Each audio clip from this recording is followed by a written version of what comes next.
Hi, I'm Mike Christiansen. Welcome to this webinar, which is going to be dealing with customizing your curriculum. I want to talk about ways you can customize your curriculum and ways to apply the Consonus method to integrate the material into your existing curriculum. Teachers say, I don't use a book because it doesn't fit with my curriculum. Well, no one has written the ideal book for every situation. I'm always a bit surprised to hear teachers say that they weren't using the Consonus book because the sequence in the book was different than theirs. Depending on the class I would be teaching, the sequence in my book might not be right for my class either. Experienced teachers realize that every class is different, and lesson plans are constantly being tweaked. Don't think that lessons in the Consonus method have to be taught left to right. You can take great freedom in the sequencing of the lessons to customize your own curriculum. The sequence in the book is merely a suggestion, and I'm comfortable with the sequence going in that order, the way it's presented in the book. But it might not work for you and for your class. There are various skill categories in the book that might not be obvious if you look at it from left to right. It would make sense that the teacher wouldn't see those categories unless the teacher looked at an overview of the entire book. So here are the skill categories. First of all, chords. Dealing with chords in the Consonus book, lessons 2, 3, 4, 12, 16, 17, 25, 26, 28, 29, 30, 31, 40, and 43 all deal with playing chords. Then there are lessons that deal with playing accompaniment skills, and those lessons are lessons 4, 11, 15, 20, and 23. There are lessons that deal with playing tablature, lessons 5, 6, and 9. Then there are lessons that deal with standard notation, another category of skill, and those lessons are 18, 19, 24, 28, 32, 35, and 36. Now, another category is dealing with rhythms. Those lessons are 7, 8, 13, 14, 18, 19, 24, 38, 40, and 42. Now, another category yet is playing scales. And the lessons that deal with that are lessons 31, 32, 35, and 36. Now, there are also some lessons dealing with some music theory. Lessons 21 and 33 deal with that. Then there are some lessons that get into some improvisation. Lesson 30 and 31 do that. And finally, maybe some special techniques. We'll call them special techniques. Those are lessons 44, 45, and 46.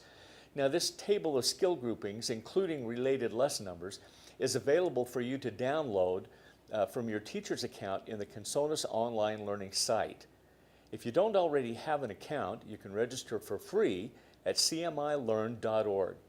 There are no prerequisites for each skill category. However, I think the sequence within each category is essential. For example, the lessons dealing with chords are arranged in a sequence in which the chords start easy and they get more difficult as they progress, so that each lesson in a skill category is built upon a previous lesson in that same category. To talk about that a little bit more, let's take a closer look at each group or each category. Let's talk about chords first. Like most books, chords start off with basic open chords, but the sequence is important. You don't want to be teaching a B7 before the student learns how to play an E minor. The same holds true with some of the other categories, like accompaniment, for example. Strum patterns for 4/4 and 3/4. You don't want to be doing a strum before you learn how to do the basic down, down, up, down, down, up for 4/4 time. So that's what I mean, is that each category is arranged in a sequence. And if you put the lessons the way we have them listed, that sequence for each category is in order. Now, another category might be tablature. And in the tablature, it's important that they start down in first position with some basic notes. The way we've used tablature is to introduce standard notation, but we still just do it string at a time. We do it in first position, and then we move up the neck a little bit. Same with standard notation, another category. We learn the first position one string at a time. That's very similar to other books. Where ours is a little different is that we teach tablature in the same position where the notes are, and then introduce the notes right after. So they've already played the notes, they just didn't know they were playing notes. Another category is rhythms. It's important that the students learn how to count, and you'll notice in the Consonus book that we put stems on the numbers, and we've circled some of the numbers to indicate half notes, and we've indicated quarter notes and eighth notes. So we've used tablature, but we've also, in the tablature, put rhythms.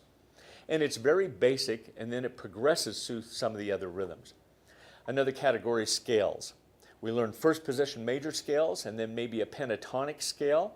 Those categories are listed in the listing that I have for you. And in the theory, we talk about which chords are in each key using a system where we use a chord clock, a modified circle of fifths. We learn how to transpose. We learn how to play by ear. And then the final category is special techniques, where we learn how to play slurs, slides, and bends. We also do a little bit of improvisation. And the blues and the minor pentatonic scale are good for that. We talk about playing a 12-bar blues, and you should be doing that regardless of the book you're using. Another surprising comment I hear from some teachers is that some of the lessons have too much material for one day, or that there isn't enough material in the lesson for one session. Don't think that every lesson is one day of a class. The book was not designed that way. In fact, I don't think many books are.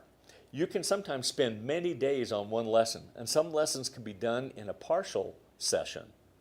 One more thing.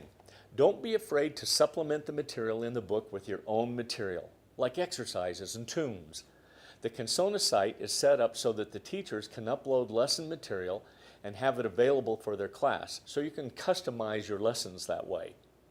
I'd love to have you check out the Consonus blended learning approach that contains a hard copy of the book and an online material. Also, there's some video instruction and PDFs available. Check out the material at cmilearn.org.